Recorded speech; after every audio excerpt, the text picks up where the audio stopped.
There's so much space out here in the West and people spend so much time in their cars that it gets to the stage where there's little point in getting out of the car at all. Now, from a distance, this place looks like it might be a petrol station, but people here aren't filling up with petrol, they're filling up with money, because this is a drive-through bank. And then, of course, there was the astonishing phenomenon of the drive-in movie theatre. Now, in the heyday of these fabulous places between the 1940s and the 1960s, every town would have a setup similar to this, and it would be the town's focus for family entertainment. The first drive-in theatre was invented by a guy called Richard Hollingshead in New Jersey, who worked out the details by hanging a sheet for a screen in his backyard.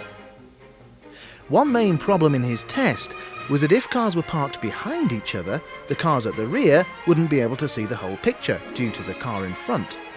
This didn't stop Richard.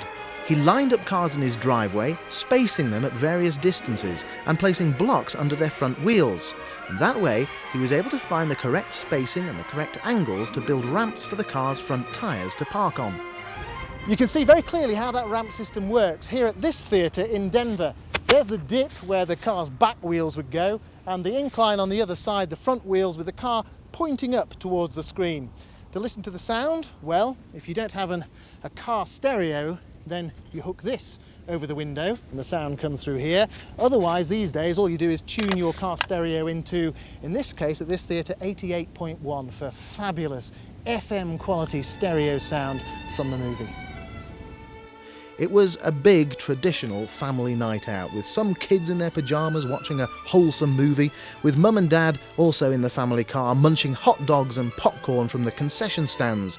And of course it was also where you'd take your first car and your first girlfriend. Sadly, in the 1970s, these places started to close down as movies on cable TV, videotape and in climate-controlled auditoriums became more popular. But why wasn't the drive-in movie theatre ever a success in Britain? Well, in America, as we already know, they have wide open spaces for these things. Generally, the climate is much better. And of course, this is a nation obsessed with their automobiles.